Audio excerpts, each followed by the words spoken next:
नाज़रीन, पहले ब्रेक के बाद दोबारा आपको खुशामदीद कहता हूँ। ब्रेक से पहले जो सवाल पूछा गया था, काफ़ी एक टेक्निकल सवाल पूछा गया। उन्होंने ये पूछा कि जी जेआर एप्लीकेशन उन्होंने की, उनके जो एप्लीकेशन का रिफ्यूज़ल था उसके खिलाफ उन्होंने जुडिशल रिव्यू में एप्लीकेशन की, जहाँ पे उनको रिफ्यूज़ किया गया था और अपील का राइट भी नहीं दिया गया था। अब आगे से जहाँ पे गवर्नमेंट लीगल डिपार्टमेंट की तरफ से उनको एक ऑफ़र किया गया कि होम ऑफिस अपना डिसीजन वापस लेके दोबारा इसको रिकन्सिडर करने को तैयार है। अब वहाँ पे मैं समझता हूँ कि आपने थोड़ी सी एक टेक्निकल मिस्टेक कर ली कि आपने उस कंसेंट ऑर्डर को फाइनलाइज नहीं किया। अगर आपने उसको फाइनलाइज कर लिया होता तो शायद मेरा ख्याल है आपको एक पूरा मौका दोबारा मिल जाता। लेकिन खैर, अब क्या हुआ, एक तरफ तो आपका वो मामला चल रहा था, मेरे साथ भी अभी एक केस के साथ ऐसा हुआ था कुछ महीने पहले। हमने एक आर्ग्यूमेंट चल रही थी उनके साथ, गवर्नमेंट लीगल डिपार्टमेंट के साथ, कि जी आपने अगर कंसेंट ऑर्डर साइन कराना है तो हमें कॉस्ट मिलनी चाहिए, हमें उसमें ये मिलना चाहिए, हमें उसमें वो मिलना चाहिए। और ना वो हमें कॉस्ट दे रहे थे, ना कुछ और दे रहे थे, ना अपील का राइट दे रहे थे। तो उनके साथ वो बहस चल रही थी और मैं भी इसको साइन नहीं करना चाह रहा था। और उसमें भी यही चीज़ हुई थी कि इवेंचुअली कोर्ट का डिसीजन आ गया था कि जी ठीक है, आपका जो मैटर था होम ऑफिस ने उसके ऊपर ऑफर कर दिया है कि वो उसको रिकन्सिडर करने को तैयार हैं, लेकिन आपने वो कंसेंट ऑर्डर साइन नहीं किया। तो इसलिए इट इज़ ओनली एकेडमिक। आपके केस में भी यही लिखा होगा कि the application, the judicial review application is now only academic. So उसका मतलब ये हुआ कि जो चीज़ आप करना चाह रहे हैं वो होम ऑफिस ने एक तरह से मान ली है कि वो आपके डिसीजन को रिकन्सिडर करने को तैयार हैं, तो फिर आपको कोर्ट के डिसीजन की ज़रूरत नहीं है। अब इसके अंदर दो चीज़ें हैं। आपके साथ सिर्फ फ़र्क क्या है, और जिस केस का मैं जिक्र कर रहा हूँ, मेरे वाले केस के अंदर होम ऑफिस ने अभी उसको रिकन्सिडर करना था, सो हम उनको जाके रिकन्सिडर करवा सके थे वहाँ पे, हालांकि जुडिशियल रिव्यू रिफ्यूज़ हो गया था। लेकिन आपके केस में उन्होंने आपका जुडिशियल रिव्यू रिफ्यूज़ होने से पहले ही रिकन्सिडर करके भी अपना डिसीजन मेंटेन कर लिया हुआ है। सो आप दोनों तरफ से खाली हाथ बैठे हैं, ना आपको कोर्ट की तरफ से कुछ मिला, ना आपको वहाँ से मिला। मैं जो आपको सजेस्ट करूँगा इसमें वो यही है कि आप बताओ जुडिशियल रिव्यू एप्लीकेशन को अगर आप रिन्यू कराते हैं तो ये चीज़ याद रखें, जो आपका रिन्यूअल होगा वो आपका पुराने रिफ्यूज़ल के ऊपर ही होगा, यानी जो ओरिजिनल रिफ्यूज़ल था। अब अगर उन्होंने दोबारा से उसको कंसिडर करके और दोबारा से उसको रिफ्यूज़ किया है तो मेरा ख्याल है आप उसको नए सिरे से जुडिशियल रिव्यू में जा सकते हैं। जो डिसीजन है पहले तो मैं उसको देखना चाहूँगा, उसको देख के मैं आपको हतमी तौर पे बता सकता हूँ कि आप क्या कर सकते हैं। लेकिन और एट फर्स्ट इंस्टेंस जो आप मुझे बात बता रहे हैं उसमें यह लगता है कि क्योंकि एक नया डिसीजन आया है उसके ऊपर आपका एक नया राइट बन सकता है कि आप जुडिशियल रिव्यू में उसको चैलेंज करें। जहाँ तक बात है कि आपने बताया कि आपकी वाइफ ब्रिटिश है, आपका बच्चा है जो अब 6 साल का है, अब अगर वो बच्चा आपका 7 साल का हो चुका हो तो फिर आप एक कानून के अंदर आ जाते हैं। अभी आप उस कानून के अंदर नहीं आते। अभी मेरा ख्याल है जो आपका स्टेटस चलेगा वो सिर्फ इस बेस पे चलेगा कि अगर आप EX1B यानी अपेंडिक्स FM के अंदर EX1B के ऊपर उसको फाइट कर सकें और ये प्रूव कर सकें कि आपकी वाइफ के वापस आपकी कंट्री में जाके रहने में इनसरमाउंटेबल ऑब्स्टिकल्स हैं, यानी वो ऑब्स्टिकल्स हैं, ऐसे रुकावटें हैं जिनको आप पार नहीं कर सकते, जिनको वो पार नहीं कर सकते और वो आपके साथ जाके आपकी कंट्री में नहीं रह सकती। अगर वो बात हो तो आप उस पर फाइट कर सकते हैं। बट आपका सवाल क्योंकि ये है कि जी जुडिशियल रिव्यू आप क्या दोबारा कर सकते हैं, मेरा ख्याल है कि क्योंकि आपका नया रिफ्यूज़ल है आप उसको दोबारा जुडिशियल रिव्यू में चैलेंज कर सकते हैं।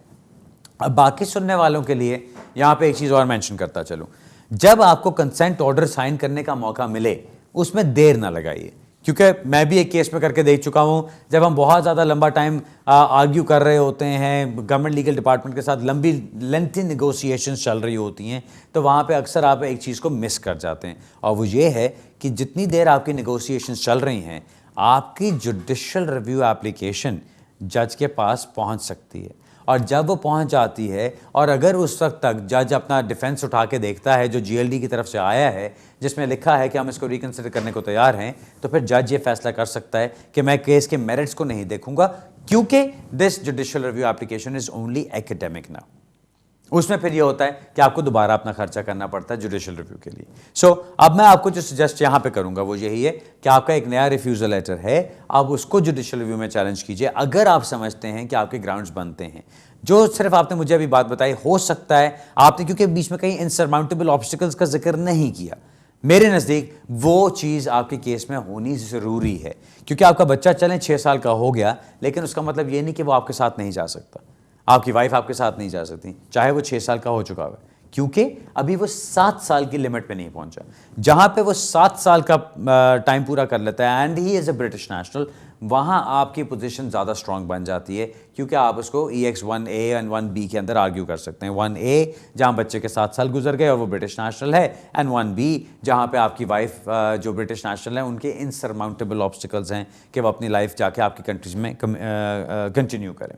सो मुझे ये लगता है कि आपको अपने केस को दोबारा देखना है, ज़रा थोड़ा सा एक डिस्टेंस डाल के इसको एक दूसरी नज़र से देखें, एक डिफरेंट जाविये से देखें, एक डिफरेंट एंगल से देखें, ताकि आपको उसके अंदर नज़र आए कि आप और क्या क्या आर्ग्यू कर सकते हैं। कभी एक फ्रेश आइज़ की तरफ से देखने से भी बहुत फ़र्क पड़ जाता है। सो आप इसको एज अ ब्लेसिंग देख लें। अब तो जो होना था हो गया, एज अ ब्लेसिंग देख लीजिए कि आपको एक नया मौका मिल गया उसको दोबारा चैलेंज करने का।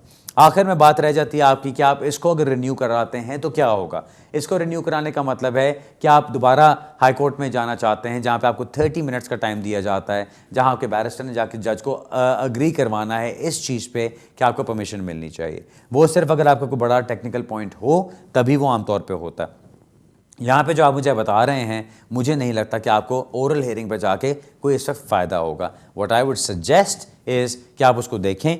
बिल्कुल मैं ये नहीं कहूँगा कि जो मैं कह रहा हूँ 100% वो करें, क्योंकि मैंने अभी आपका केस पूरा स्टडी नहीं किया हुआ, लेकिन जो आपने मुझे बताया उससे जो लगता है वो ये है कि आप नई जुडिशल रिव्यू एप्लीकेशन में जा सकते हैं, जिसमें आपको कुछ टाइम भी मिल जाता है, और प्लस ये कि अगर आपका मैटर वाकई डिपोटेशन का मैटर था, और क्योंकि अक्सर होता है कि लोग डिपोटेशन में और एक रिमूवल में फ़र्क नहीं डालते। रिमूवल तब होता है जब आपकी कोई क्रिमिनल कन्विक्शन नहीं होती। अगर आपकी क्रिमिनल कन्विक्शन हो चुकी है और उसमें आपको 12 महीने से ज़्यादा की सज़ा मिली है, तो फिर उसके ऊपर आपको ऑटोमेटिक डिपोटेशन ऑर्डर सर्व किया जाता है। सो आपकी केस में बहुत सारी टेक्निकलिटीज़ हैं जो मुझे समझ आई है, जहाँ तक मैं आपकी इन्फॉर्मेशन से समझ सका हूँ उसके मुताबिक जवाब दिया है। प्लीज़ प्लीज़ प्लीज़ इसको डबल वेरीफाई कराइएगा किसी और वकील के साथ, या अगर मेरे साथ कराना है सारे पेपर्स मेरे पास ले आइएगा, मैं देख के उसको फिर आपको ज़्यादा जवाब बेहतर दे सकूंगा। Alright sir, best of luck with that. अगला सवाल लेते हैं जी। हेलो, अस्सलाम वालेकुम जी। वालेकुम सलाम। हाँ जी भाई साहब, क्या ठीक है जी? अल्हम्दुलिल्लाह जी, ठीक ठाक जी, बताइए। अच्छा, क्वेश्चन मेरा ये है कि मैं 2010 में इधर आया था, तो मेरा ना इंग्लिश टेस्ट की वजह से स्पाउस वीजा अप्लाई किया था, इंग्लिश टेस्ट की वजह से रिफ्यूज हो गया। ठीक है, तो मुझे डिस्क्रिशनरी लीव टू रिमेन 3 साल की इन्होंने दे दी होम ऑफिस ने ना। ठीक है, तो 3 साल बाद मेरा मिसेस के साथ झगड़ा हो गया, मैं सेपरेट हो गया ना। तो उस दौरान मेरी एक बेटी भी थी। ठीक है, फिर मैं इन्होंने मुझे पेपर ना दिए एक्सटेंशन के लिए, मेरा वीजा खत्म हो रहा था, तो फिर 3 दफा होम ऑफिस ने मुझे लेटर लिखा, लेकिन कोई ना पेपर मैं दे सका उन्हें, तो रिफ्यूज कर दिया होम ऑफिस ने ना मेरा वीजा। तो राइट साहब अपील दे दी, मैं कोर्ट में गया, उस टाइम झगड़ा हुआ था, नहीं इकट्ठे रह थे वाइफ और मैं, तो जज ने ना हमारे बयान भी ना मैच हुए, तो वो ना रिफ्यूज कर दिया पहली हियरिंग में। फिर सेकंड हियरिंग में भी कोर्ट में गया, उसमें भी उन्होंने रिफ्यूज कर दिया। ठीक है, फिर मुझे दोस्त एक ने एडवाइस दी कि आप ना हाई कोर्ट में ना जाएं, बजाय के इसमें फ्रेश एप्लीकेशन कर लें। फिर मैंने 10 साल के रूट पे ना फ्रेश एप्लीकेशन कर ली। ठीक है, उसका मेरा अभी वीजा लग के आया है 2.5 साल का ना, तो अभी 1 साल गुजरा है, तो फिर मेरा मिसेस के साथ ना झगड़ा हो गया, मैं सेपरेट हो गया। ठीक है, अभी मेरे पास 1.5 साल का वीजा पड़ा हुआ है। ठीक है, अब मैंने चाइल्ड का ना कॉन्टैक्ट ऑर्डर अप्लाई किया है। ठीक है, अब मेरा मिसेज ने ये इसमें 2-3 क्वेश्चन आ जाते हैं कि एक तो मुझे कॉन्टैक्ट ऑर्डर पे बेस के पे नेक्स्ट एक्सटेंशन मिल जाएगी। ठीक है, ये बता दें, और दूसरा ये कि वाइफ मेरी ने होम ऑफिस फोन करके वीजा मेरा कंटेन करवाया हुआ है, वो इस तरह हो सकता अभी मैंने जाना है कंट्री से बाहर 1-2 दिन के लिए, तो वापस आऊं तो एयरपोर्ट पे कोई मसला तो नहीं होगा। और तीसरा ये क्वेश्चन के मैं इसमें जो मैंने वीजा अप्लाई नेक्स्ट ईयर करूंगा, उसमें 10 साल मेरे कंप्लीट हो जाए, तो इसमें मैं ये सारा इंडेफिनिट स्टे अप्लाई कर सकता हूँ 10 साल के रूट पे। ओके, चलें बताता हूँ। ये 3 क्वेश्चन है मेरे, तो और ये मेरे दोस्त है, इसने भी जरा ना एक क्वेश्चन आपसे करना, प्लीज ये सुन ले। हेलो, अस्सलाम वालेकुम जी। वालेकुम सलाम सर जी, बिल्कुल छोटा सा सवाल रखिएगा प्लीज, बताइए। बिल्कुल छोटा सा है, मेरा रेफ्यूजी स्टेटस है, मैंने नेक्स्ट ईयर इंडेफिनिट अप्लाई करना है, इसमें मुझे कौन से डॉक्यूमेंट चाहिए? रेफ्यूजी, ओके फाइन, ठीक है जी, आपने इंडेफिनिट के लिए नेक्स्ट ईयर अप्लाई करना है, and that's it, refugee status आपके पास है। Next year. ओके, चलें पहले तो मैं आपके सवाल का आपको जवाब देता चलता हूँ, जो एक छोटा सा सवाल का जवाब है आपका। Thank you, sit down please any. Okay, आज मेरी छोटी मेरे साथ आई हुई। सो नंबर 1, आपने सवाल, पहले मैं आपको दूसरे सवाल का जवाब देता हूं जो आपने पूछा कि आपने रेफ्यूजी स्टेटस पे आप हैं, आपने अगले साल इंडेफिनिट लीव के लिए अप्लाई करना है, आपने जो एप्लीकेशन करनी है वो सेट प्रोटेक्शन रूट की एप्लीकेशन करनी है। उसके लिए कोई लंबे चौड़े डॉक्यूमेंट्स नहीं चाहिए, आपको सिर्फ ये प्रूव करना है कि पिछले 5 साल से आप यहाँ पर रह रहे हैं, कोई क्रिमिनल ऑफेंस आपने नहीं किया है, कोई उल्टी सीधी हरकत नहीं की है, सब कुछ ठीक चल रहा है, जिस तरह से आप रेफ्यूजी स्टेटस जो आपको मिला था आप उसी के ऊपर चले हैं, आप अपनी कंट्री वापस नहीं गए, एटसेट्रा एटसेट्रा। सो डॉक्यूमेंटेशन के अंदर आपने सिर्फ अपने जो रेजिडेंस कार्ड है वो लगाइएगा, अपना पासपोर्ट लगाइएगा अगर है आपके पास, और दैट्स इट। आपको उसमें इंग्लिश लैंग्वेज टेस्ट करने की भी जरूरत नहीं है, life in the UK test करने की भी जरूरत नहीं है, कोई लंबा चौड़ा नहीं लगाना, आपने सिर्फ अपने 5 साल का दिखाना है कि आप कंटिन्यूसली यहाँ पे रहते रहें, बस दैट्स इट। सो आपके वो जो भी डॉक्यूमेंट्स होंगे थोड़े बहुत वो लगा दीजिएगा। अब आते हैं आपके मेन सवाल के ऊपर जो आपने पहले पूछा। आपने कहा ये कि जी आप यहाँ पर आए थे 2010 में, स्पाउस वीज़ा के ऊपर आप थे, आपको वो स्पाउस वीज़ा के लिए आपने इंग्लिश टेस्ट के लिए अप्लाई किया था, वो नहीं हुआ, इंग्लिश टेस्ट की वजह से आपको स्पाउस वीज़ा नहीं मिला, आपको डिस्क्रेशनरी मिली पहले 3 साल की, वो 2013 तक आपकी चल रही होगी। उसके बाद फिर आपने एक्सटेंशन के लिए जब अप्लाई करना था तो वाइफ से आपका झगड़ा हो चुका था, वो मामला आपका आगे नहीं चल सका, लेकिन आपका आपकी बच्ची हो चुकी भी थी। सो आपने आगे से जो भी अपना फाइट किया करते कराते आपको 2.5 साल की लीव मिल गई। अब आपका सवाल ये है कि कॉन्ट्रैक्ट ऑर्डर की बेस पे क्या आपको स्टेटस मिल सकता है? बिल्कुल मिल सकता है। अभी आपको जो 2.5 साल की लीव मिली, जो मैं समझा हूँ वो ये कि आपकी वाइफ के साथ सुलह सफाई हो गई और आपने तब अप्लाई किया, उसके ऊपर आपको 2.5 साल की लीव दे दी गई। लेकिन अब क्योंकि आपकी दोबारा अलहदगी हो गई हुई है, वाइफ आपको अब सपोर्ट नहीं करेंगी, तो आपको ये फिक्र है कि आपने जब 2.5 साल के बाद अपनी एक्सटेंशन के लिए अप्लाई करना है तो वो कैसे करेंगे। अगर आप कॉन्ट्रैक्ट ऑर्डर ले लेते हैं बच्ची के साथ और आप बच्ची की ज़िंदगी का एक इंपॉर्टेंट हिस्सा बन के रहते हैं, आप उसके साथ रेगुलरली मिलते हैं, सारा कुछ आपका चलता रहता है, तो इंशाल्लाह कोई मसला नहीं होगा, आपको कॉन्ट्रैक्ट की बेस पे भी स्टेटस मिल सकता है। दूसरा सवाल आपने पूछा कि जी वाइफ ने वीज़ा आपका कर्टेल करवा दिया है, सो क्या उस पर आपको कोई प्रॉब्लम होगी? कर्टेलमेंट में ये याद रखिए, क्या आपको कोई कर्टेलमेंट सर्व की गई है या नहीं। अगर वाइफ ने आपको कहा कि जी मैंने होम ऑफिस को लिख दिया कि आपका वीज़ा कैंसिल कर दे और उन्होंने आपका वीज़ा कैंसिल कर दिया, लेकिन आपको कोई लेटर नहीं आया, तो उसकी कोई गारंटी नहीं है कि वाकई ऐसा है।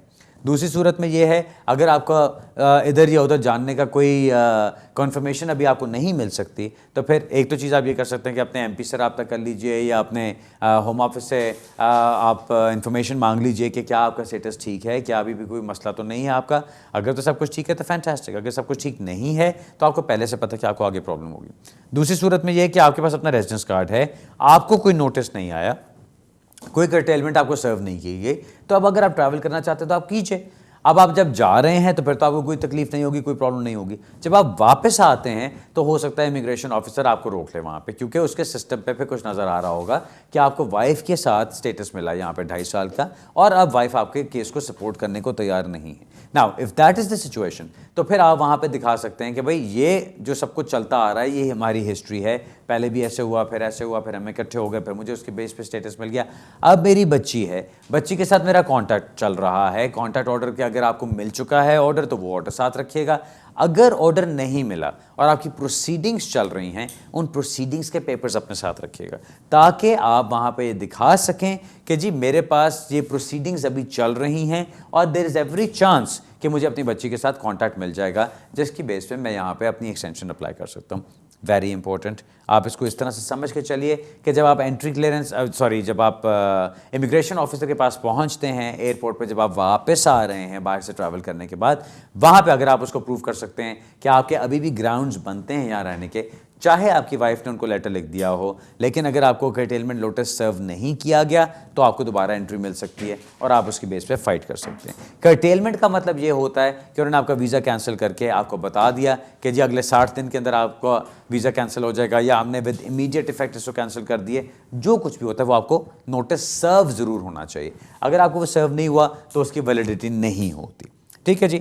आखिरी सवाल आपने पूछा 10 ईयर्स लीगल बेसिस पे कि क्या ये सारा कुछ होते हुए अगर आपके 10 साल कंप्लीट हो जाते हैं तो क्या आप उसके लिए अप्लाई कर सकते हैं? बिल्कुल अप्लाई कर सकते हैं। अगर आपका कहीं कोई गैप नहीं आया, आप आते हैं 2010 में यहाँ पे, 2010 से आपका स्टेटस चलता आ रहा है लीगल, कहीं पे आपका गैप नहीं आया, जब आपकी एक्सटेंशन का टाइम आया तो आपने अप्लाई किया, एक्सटेंशन आपकी रिफ्यूज़ हुई, आप कोर्ट में गए, कोर्ट में भी जाके रिफ्यूज़ हो गया, लेकिन विद इन टाइम आपने अप्लाई किया दोबारा से, विद इन 28 डेज़ आपने दोबारा से अप्लाई किया और वो एप्लीकेशन आपकी सक्सेसफुल होगी, तो ये सारा टाइम आपका लीगल चलता आ रहा है। उसके मुताबिक आपके जब भी 10 साल कंप्लीट होते हैं तो yes you can apply for the indefinite leave on that basis. ठीक है जनाब, आई होप आपको तमाम पॉइंट्स मिल गए होंगे। बहुत डिटेल आपका सवाल था, लेकिन मैंने कोशिश की है कि मैं मैं थोड़ा थोड़ा हर पॉइंट के ऊपर टच करके आपको इसमें ज़रूर कोई ना कोई इन्फॉर्मेशन दे सकूँ। ऑब्वियसली अगर आप डिटेल बात करना चाहते हैं दैट्स अ डिफरेंट थिंग। नाज़रीन, हमारी दूसरी ब्रेक का टाइम हो रहा है, ब्रेक से वापस आते हैं, अपना सवाल जवाब का सिलसिला जारी रखते हैं, थोड़ी सी देर में दोबारा मिलते हैं।